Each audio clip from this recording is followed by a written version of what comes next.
Welcome to the chaos. I'm Jill Savage. Today is Friday, August 30th.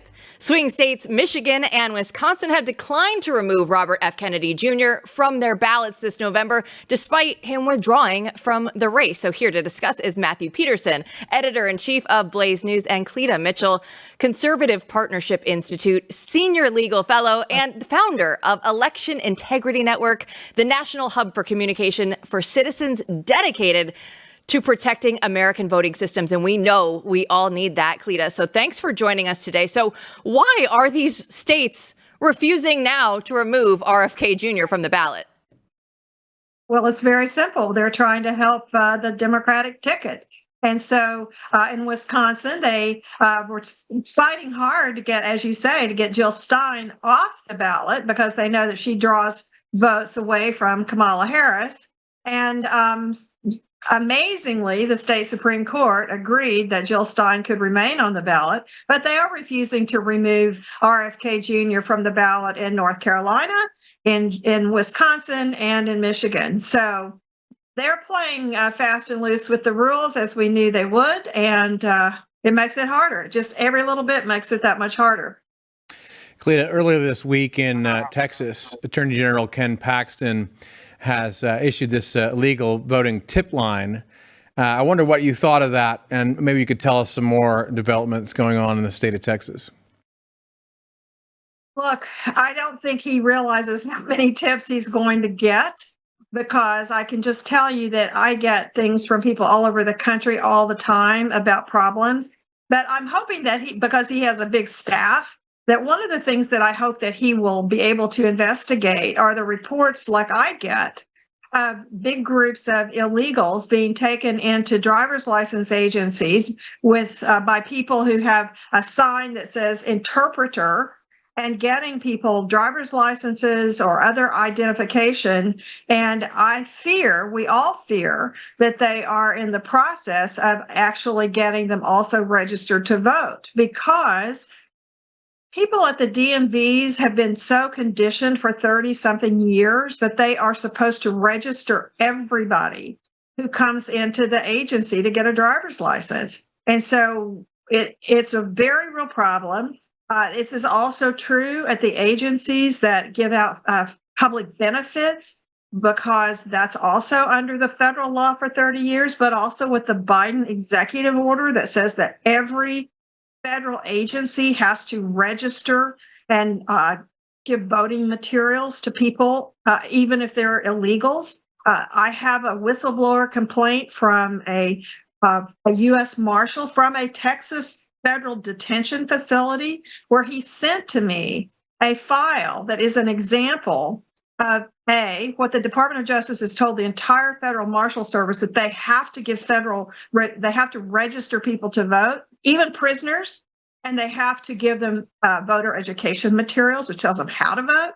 And one of the files he sent me is redacted, but the prisoner is not a U.S. citizen. He's a Mexican national, says in the form that he's a citizen of Mexico, and they still had to register him to vote. So this is a big problem. I'm really proud of Attorney General Paxton for doing this. I wish more state AGs and secretaries of state and legislators would establish these same kinds of hotlines. Yeah, the hotline is great, but when you look at it, is there a better way to monitor this? What would you suggest if you had to go out there and say, hey, all these red states, I would love for you to go out there and implement what, Cleta? I would have every state run their voter database, their voter list, against the citizenship data that is in the Department of Motor Vehicles. You know, federal law requires states by May of next year to have implemented real ID. And that means that you have to be a citizen of the United States or a permanent resident. You don't have to be a citizen to get a real ID, but they have the data. They have the citizenship data. They know who is and is not a citizen in their states. And if we could, it's not perfect, but if they would just run the voter rolls against the citizenship data in the possession of the whatever it's called in your state, Department of Motor Vehicles, Department of Driver Services, Department of Transportation, it would go a long way to showing who is on the voter rolls, who's not a citizen. And I wish if I had a magic wand, I would wave that magic wand and have that all done by tomorrow. That sounds excellent to us. So recent Rasmussen report says that most people don't think states have done enough to prevent illegal voting. Can you just step back this week and tell us where you think we are moving towards November as a whole when it comes to election integrity? I think we've made a lot of progress. Look, I mean, I get overwhelmed with all of it sometimes because there's so many problems. But what I also know is I stop and think about where we were 4 years ago right now, the summer of 2020. And we didn't have massive numbers of citizens who've been involved in trying to clean voter rolls or signing up to be poll observers or going to election board meetings. We didn't have people petitioning to have rules adopted that would implement and make sure that state law is followed for purposes of things like reconciling the number of voters to equal the number of ballots, equal the number of votes. That's what's happening in Georgia. And of course, the left is going berserk over that.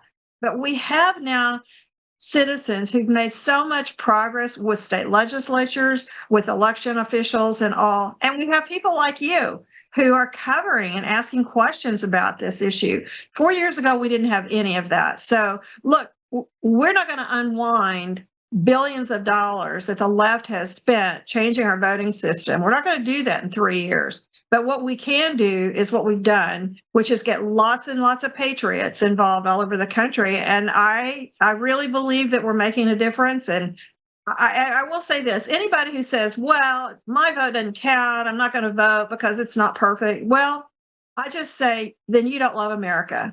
We have to do everything we can do, and then we have to register to vote and get everybody we know to register and go vote, because that's the only way we're going to overcome the left and what they've been doing to our election system. And we're having this conversation because we all care about what's going to happen on November 5th. So let me ask you the question that I think a lot of people might have. How confident are you that things will go well, just in terms of election integrity on November 5th? It'll go well in some places and it won't go well in others. I mean, I think you maybe saw that. We have some states that are just a wasteland, intentionally a wasteland for election integrity. California, the legislature just passed something yesterday prohibiting the use of voter ID in elections in California, as if they hadn't already done enough to strangle real two-party elections in the state. So we've got some states that are really lost, so we don't worry about them because they're just lost.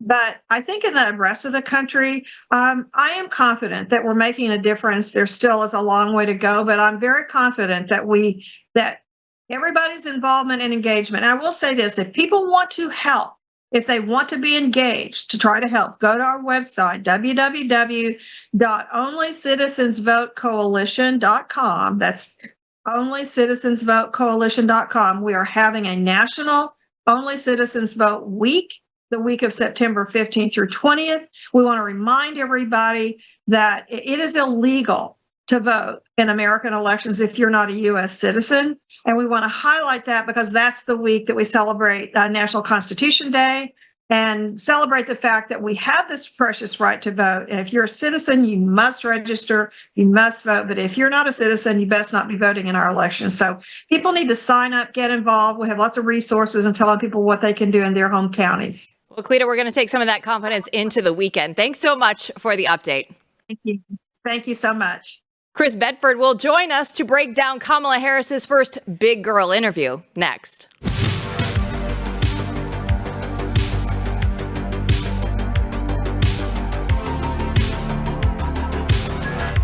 Well, Americans are hurting financially. We know healthcare costs are out of control, and we all know that government is not the answer. So what is? Well, Lassie Health is started by healthcare professionals that actually care if you get the coverage that you need. That's LAASY. Lassie Health is not health insurance, but it is the access to the healthcare that you need without all the red tape, restrictions, inflated costs, all the garbage that goes along with the healthcare that nobody actually likes dealing with anyway. Good news, coverage starts at just $30 a month. And with that, you get the transparent pricing, the comprehensive tailored coverage for your needs and that of your family. They even have business plans as well. So you get the access to the healthcare services without breaking the bank. And there's no annual or lifetime caps on services. And you can start the plan at any time. You don't have to wait for open enrollment later this year. You can have over 400 prescription medications included in your plan, free unlimited virtual mental health care, and up to 60% off lab tests, imaging, and procedures. The surgeries are up to 50% off as well. So Lassie Health is a game changer. Check out the affordable plans that put you in control of your healthcare at healthylink.com/blaze. For a limited time, get your first month free, up to $100 off eligible plans. So get healthy, be healthy, and stay healthy without breaking the bank at healthylink.com/blaze. Last night, Kamala Harris sat down with CNN's Dana Bash for her very first interview since launching her presidential campaign. I have served with President Biden for almost 4 years now, and I'll tell you, it's one of the greatest honors of my career, truly. Chris Bedford, Blaze Media's senior editor for politics and Washington correspondent, joins us now. So, Chris, what are some of your biggest takeaways from this very entertaining interview last night? You know, it was entertaining, despite the ridiculous Democrat infomercial montages that the backroom staff put us through in order to watch all 18 minutes of this interview, which is really not a very long time. Dana Bash did an actually decent job here. She basically ignored Tim Walz, which was embarrassing for him. He basically had to sit there with his hands in his lap while she tried to do a one-on-one interview. And if you're a Republican who is looking at this interview, you're saying, okay, well, so far Kamala Harris has dodged a lot of the hard questions by essentially adopting the policy platform of Donald Trump, whether it's talking about the childhood tax credit, whether it's talking about bringing reshoring industry, whether it's talking about literally finishing the wall, no tax on tips, which didn't come up in this interview, but it came up in others. She sort of adopted Donald Trump's platform. And it also shows you that, listen, she's not going to simply self-implode. This campaign is real. Now she's been on camera. She didn't just fall apart. She didn't do that great. But if you're a Democrat, David Axelrod, the former Obama strategist, pointed this out. There was nothing that really put her ahead on this. If you're a Democrat, you're looking at this race saying Republicans are currently ahead. Democrats can't just be in survival mode anymore, despite being an incumbent. Democrats actually need to change the dynamics of the race. And that is not something that we saw last night. Chris, it was so hard to watch for me because of the infomercials you point out were excruciating. And then just realizing the whole thing was very short and obviously edited. And we were supposed to pretend this was some, big, wonderful event that we got this fake interview. I mean, I had this feeling it's fake politics, fake candidates, fake policies, fake rhetoric. It just had that terrible feel to it. And I thought, if this is the best the simulation can do at this point, like ratings are going to go down. I don't see this as working very well. But, as always, I could be wrong. Do you see this moving the dial at all personally? Like, you agree with Axelrod, it doesn't really do anything for her. Well, yeah, they're kind of betting on this being a Barack Obama moment. That opening infomercial introduction basically acted like Joe Biden was the elder statesman who passed the torch down and destiny was finally fulfilled. Now, that's not the reality of what happened. Barack Obama is a politician who, granted, they hid his past, changed his name. He obscured a lot about who he was previously as a person, but he did somehow have a grassroots movement behind him. When he gave his first speech that went viral, as far as early 2000s viral goes, at the DNC, 4 years prior, he'd been someone who couldn't get a floor pass. And he kind of electrified the Democratic Party, and a lot of America was promised a lot of messianic sort of things that, of course, never came to pass because he was actually just a radical. Kamala Harris fit any of those bills. She doesn't have that charisma. She doesn't have that story. The Washington Free Beacon story out today says she may have even extremely exaggerated the fact that she worked at McDonald's because she actually comes from the family of 2 PhDs living on the coast in California. None of it lines up. No, to your point, she may be one of the only candidates in modern polling history who starts to see a slump after their convention as opposed to a high. And part of the reason for that is because it's so vaporous, something that we've covered so much here at the Blaze. It's not real. It's air thin. And when people actually look at it, they say, well, this great story, this streams of my fathers, is not actually applicable to Kamala Harris. Well, Chris, you've been busy writing at the blaze.com, and you wrote that the corporate media can't cause outrage like it used to. Can you explain what you mean?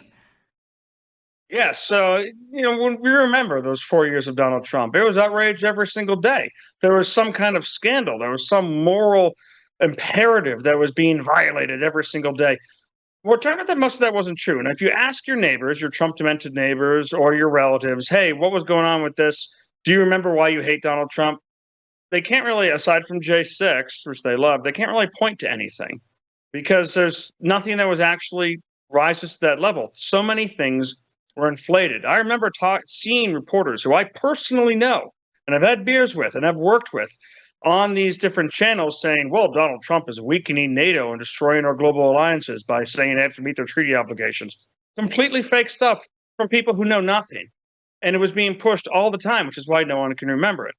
So now, today, which is the 3-year anniversary of the painful and disastrous retreat from Afghanistan, a long-coming retreat, but one that was handled poorly, the story is basically about how Donald Trump apparently broke norms and decorum in Arlington. It's the sort of thing that used to really get people electrified. You'd hear fairly normal people, at least in Washington, D.C., as far as normal can get, talking about how strange it is that Donald Trump broke this norm.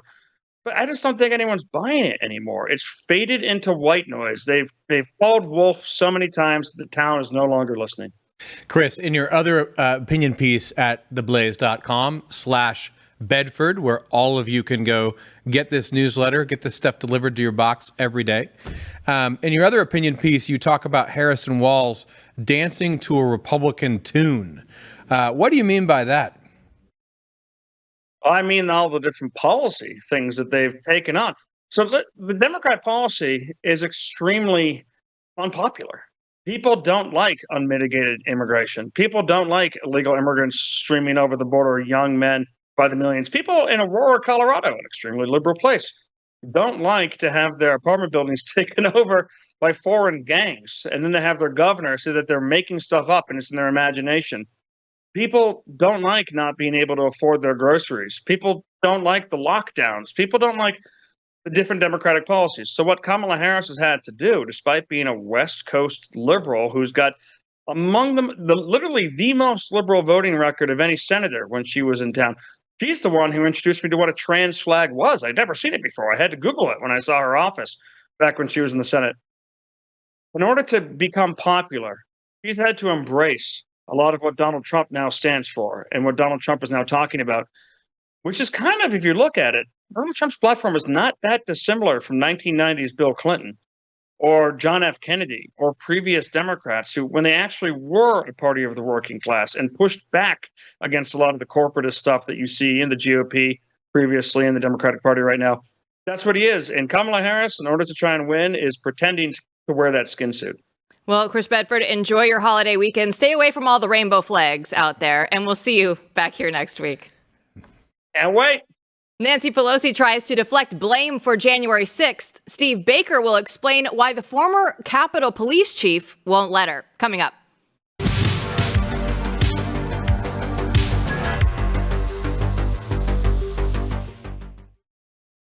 A recently released video reveals that Nancy Pelosi claimed full responsibility for the January 6th Capitol riot on the day of the attack due to her refusal to call in the National Guard. However, this doesn't track with Pelosi's public comments made since the riot.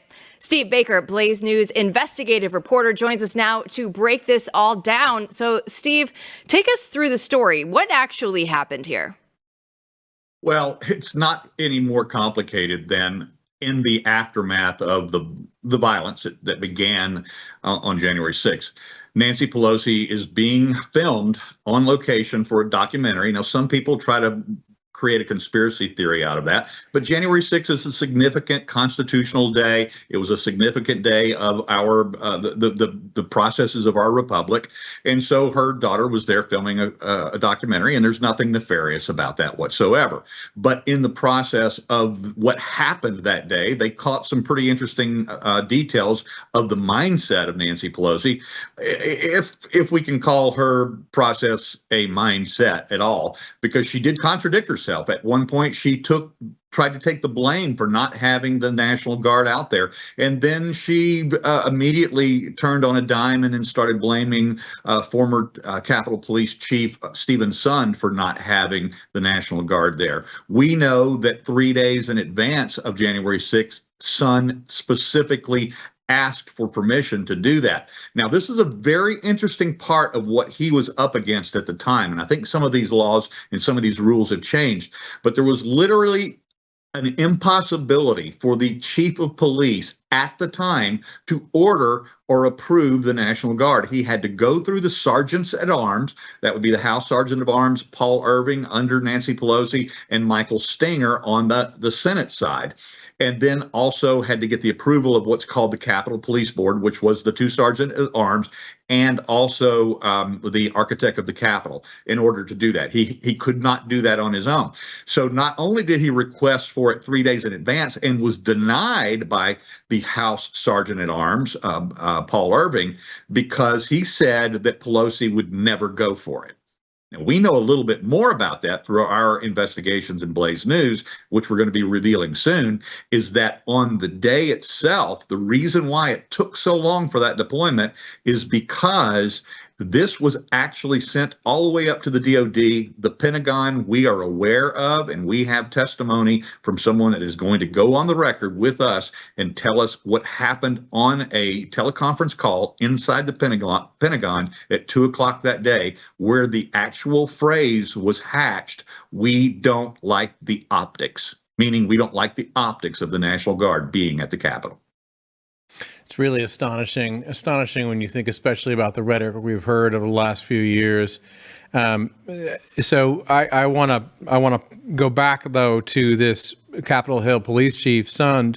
Can you talk about how significant it is that he's speaking to us on the record in public about what Pelosi is saying? What does that tell us about what's going on here?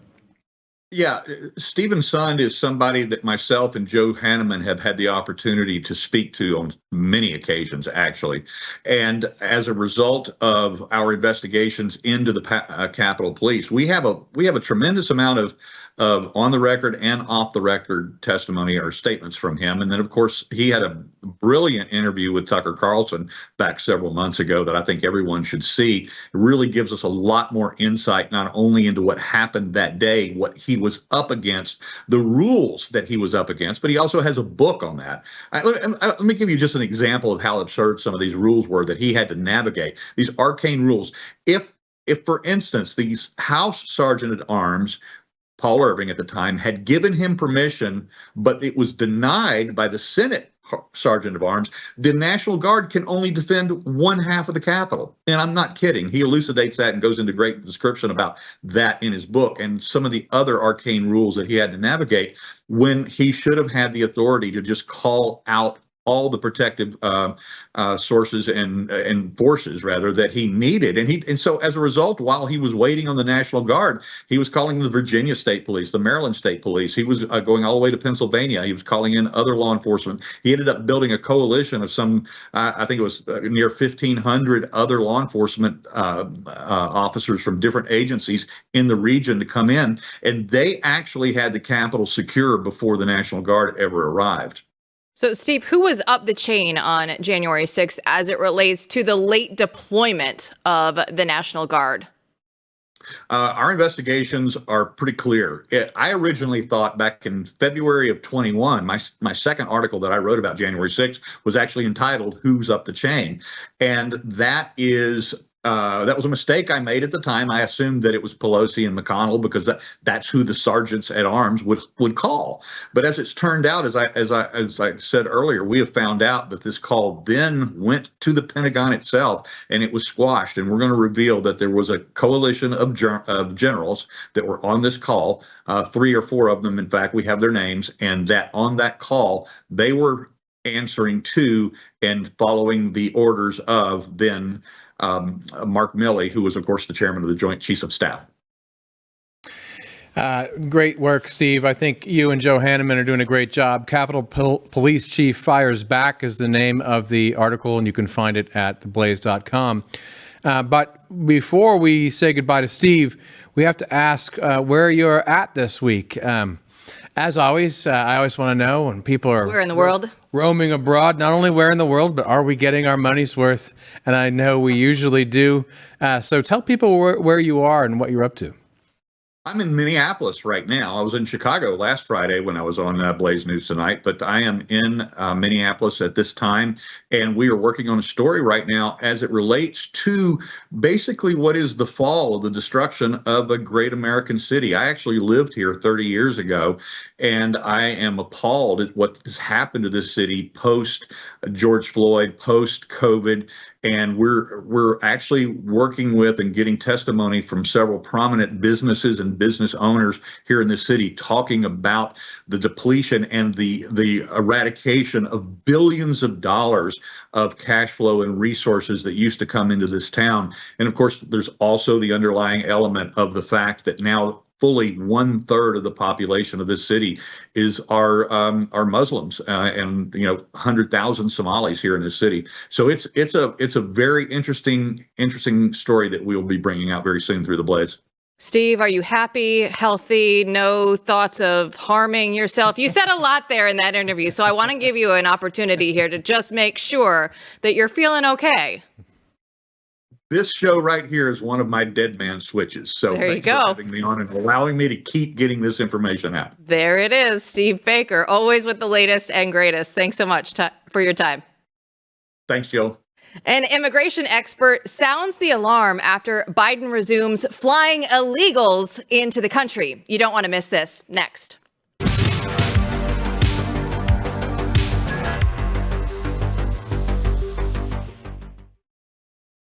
Yesterday, the Department of Homeland Security announced its plans to restart one of its more controversial programs that allows 30,000 individuals a month from Cuba, Haiti, Nicaragua, and Venezuela to immigrate to the United States despite detected fraud among the applicants. So here to discuss is Todd Bensman, the Texas-based Senior National Security Fellow for the Center for Immigration Studies. So Todd, what's the worst part of this policy when you look at everything? Well, there's a lot of terrible things about this program. To me, chief among them is that the American people can't see it happening. They have brought in 550,000 people by flight directly into U.S. airports instead of letting them do what they intended to do, which was to illegally cross the border. Which you can see and object to and seek redress from your leaders about. But if they're flying in, you can't really tell the difference between somebody who's coming from one of those countries or somebody who's just flying domestically. The other problem is, in my research, we've had FOIA litigation, Freedom of Information Act litigation about this, and it's supposed to be a humanitarian rescue program. They're bringing them in on humanitarian grounds to protect them from some kind of harm over there. And our FOIA requests found that they're flying in from the hottest vacation wonderlands in the world. Mm-hmm. They're flying in from the safest, best, richest countries in the world: Germany, France, Italy, Spain, Iceland. Flying in from Fiji, Australia. So if that's some kind of a humanitarian rescue program, to me, that's the fraud. That's the fraud, and nobody's really paying attention to that fraud, and I guarantee you they haven't fixed that. Todd, like so many things happening in America right now, this one makes me cry out to the heavens. why are we doing this? So can you go through the official reasoning, the official kind of account for why this is happening, and then also give us what you think the real reason is? Sure. I've studied this at length. The public statements, the federal regulation, the proposed regulation, they don't hide it, not that part.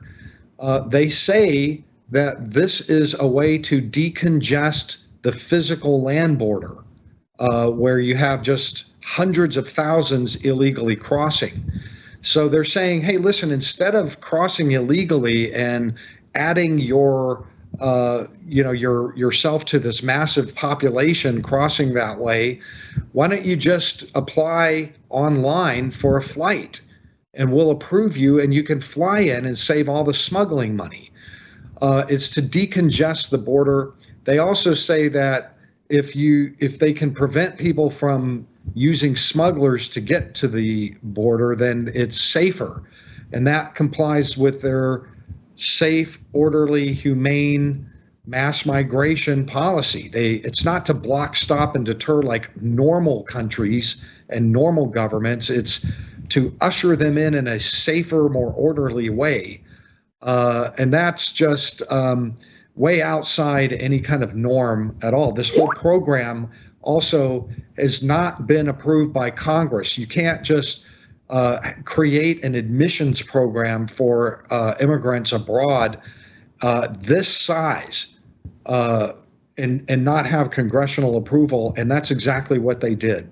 We know that there is fraud all across the government programs, but when it comes to immigration, where is the fraud centered in those programs? Well, the fraud that they discovered in this particular program had to do with the sponsors in the U.S. So in order to apply for this, you have to show that you have somebody in the U.S. who's going to support you financially when you get here. But there's no requirement that they financially support you. There's no enforcement because there's no requirement, so they don't have to financially support you. They just have to attest to it.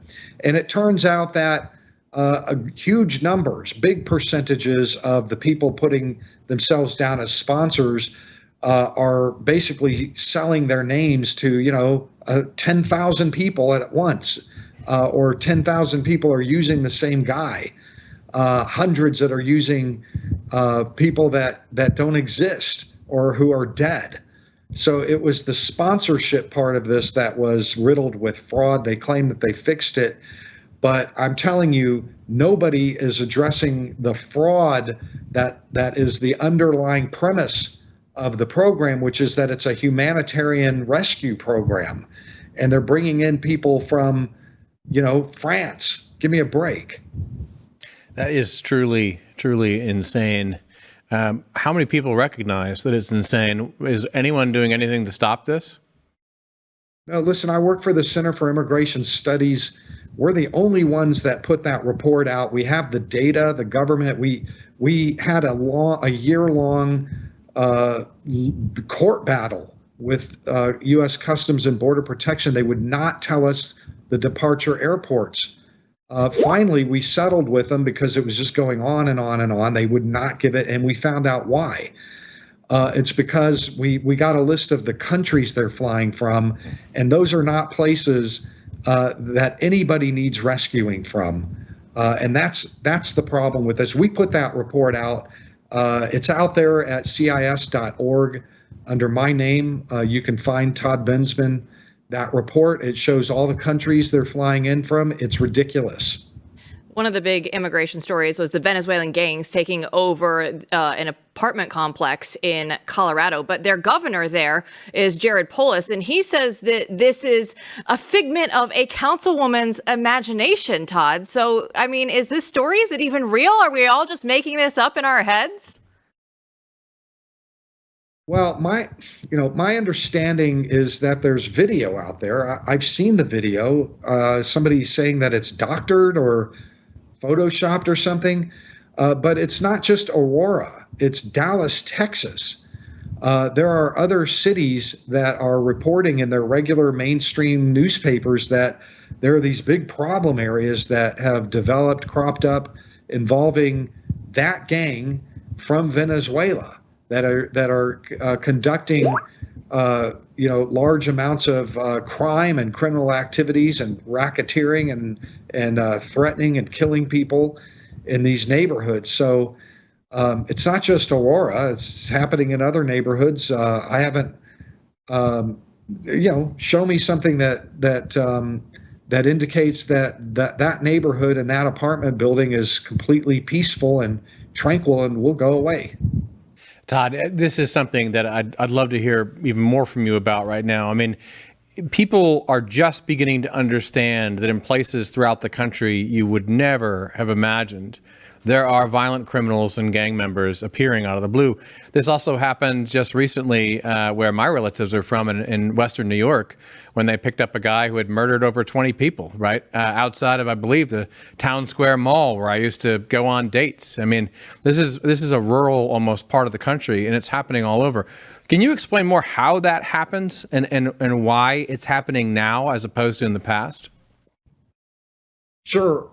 So there's a couple things happening. One is that for a long time, 3 years, Border Patrol agents were gang pressed into processing in immigrants that turn themselves over to them when they cross the border, knowing that they're going to get processed in, right?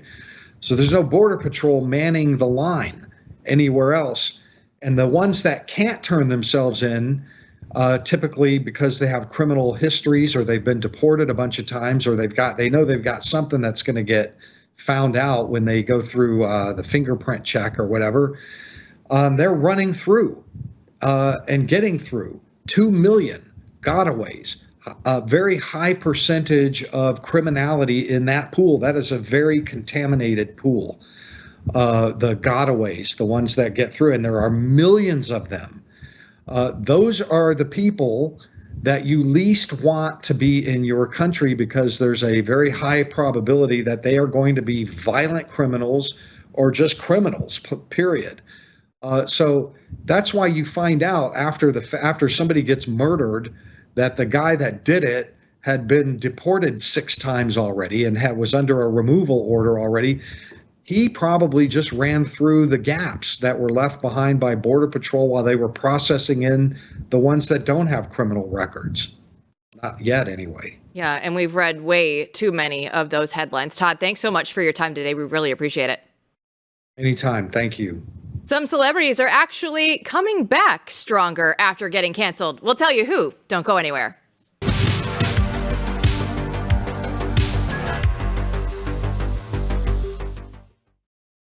Robert F. Kennedy Jr.'s decision to endorse Donald Trump has come with repercussions in Hollywood, particularly for his wife, Cheryl Hines. Christian Toto, founder and host of HollywoodInToto.com, recently wrote this piece for theblaze.com, and he joins us now. So, Christian, what has Hollywood done to Cheryl Hines after her husband's decision to endorse Trump?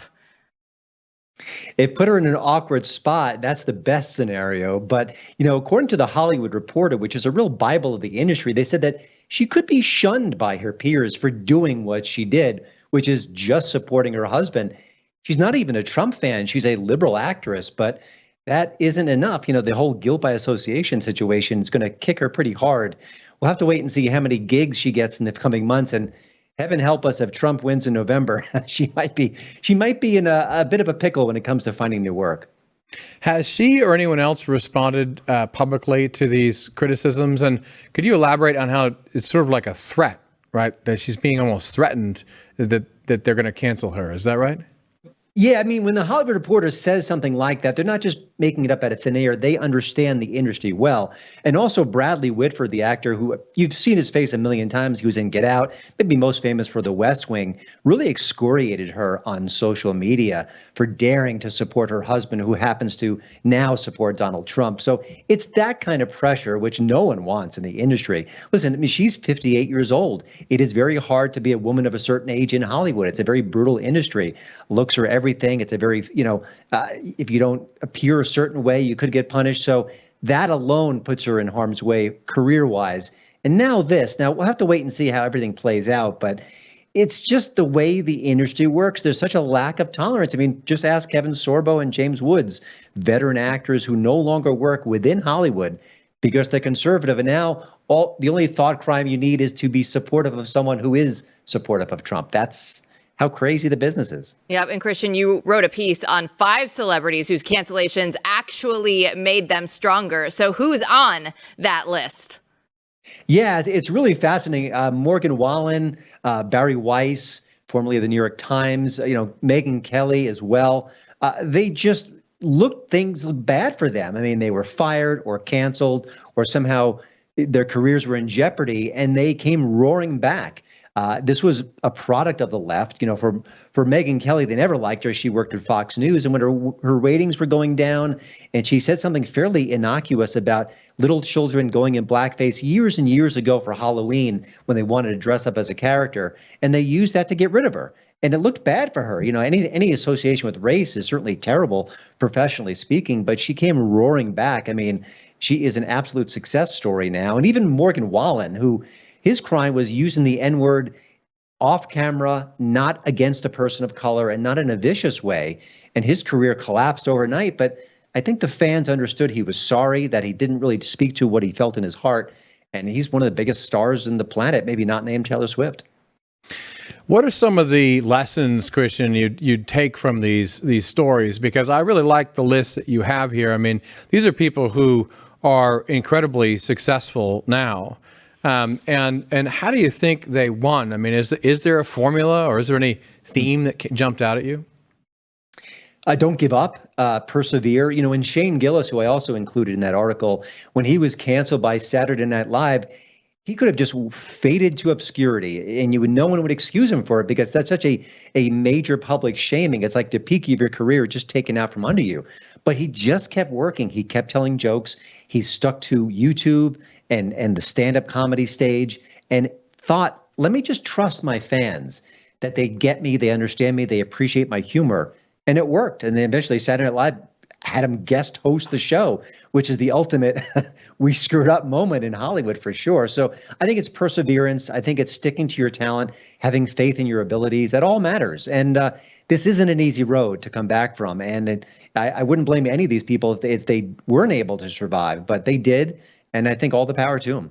And we hear these success stories. So when you hear this one after another, do you think that this will encourage more people to come out in Hollywood and say, hey, it's okay to actually have some conservative views or just not the mainstream Democratic talking points of the day?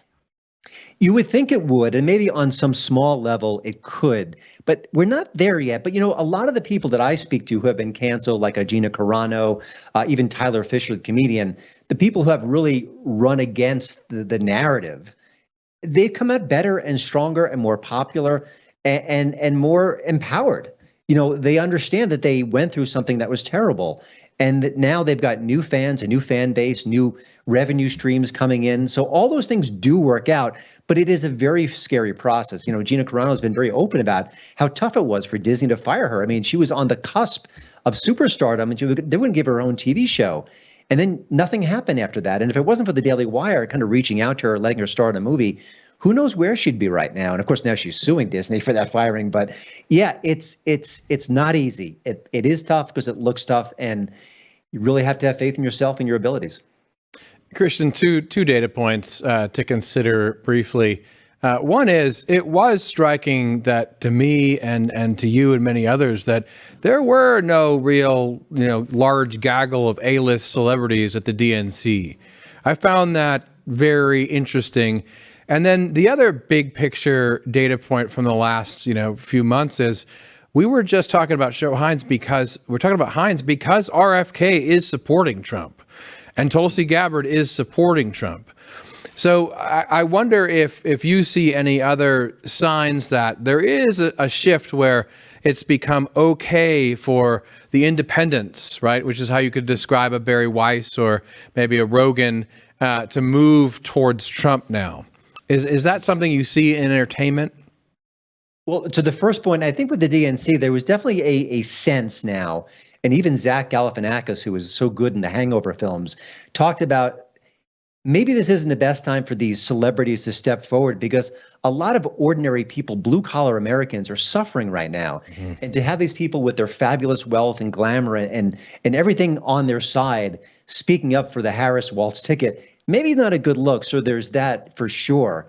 But, you know, as far as other changes in Hollywood, I think the industry will be the last to kind of break through, to let people say, okay, it's all right to enjoy Trump and his mannerisms and what he offers to the public. I think that'll be sort of the last stand in a sense. But I do think with all these independent voices coming out on his side, I think the wall in the culture there's some chips in it for sure. But I think when Hollywood embraces it, if it ever happens, that'll be the last moment. But just don't see it happening, not in the short term. Christian, give us a quick 30 seconds. The new Reagan movie comes out this weekend if people want to go see it. Yeah, listen, it's very deferential to Reagan. It is, you know, there's no qualm about that. There are some criticisms of him in the movie, but it's certainly a very pro-Reagan presentation. But Dennis Quaid is just spectacular in the role. He does convey Reagan, not so much physically exactly, but the mannerisms, the heart, the soul, the charm that Reagan had. And, you know, it is weird to see a movie where you have someone, remember Reagan Democrats were a thing. Remember he worked with Tip O'Neill. And I think that part of the movie almost feels like science fiction at this point. But it's great to relive those years, to see a leader who was truly inspired, driven, and had a focus. And of course, for him, it was defeating communism, which he did. Christian, thanks so much for joining us. We really appreciate your time. My pleasure. And Matthew, you know, when he's talking about, I wish that was all fake. Well, that's what I was thinking last night when I was watching Kamala's interview on CNN. Yeah, I mean, I just have to say, if I keep on thinking about this tweet that I can't even compose, that would go something like, if this nation votes for Kamala, ... because I find it hard, just being honest with you all, to take her seriously. This, you know, oaky, buttery, Chardonnay drinking wine aunt that I'm supposed to take seriously, and I just don't. And I don't know how many people can. I don't know how many people can, but I do know that a lot of people are going to be enjoying college football this weekend and the NFL coming up after that. And we will be also just enjoying Friday Night Lights here in the state of Texas. So yes, we will see you back here on Monday. Don't forget to subscribe on your favorite podcast platform and rate and review the show.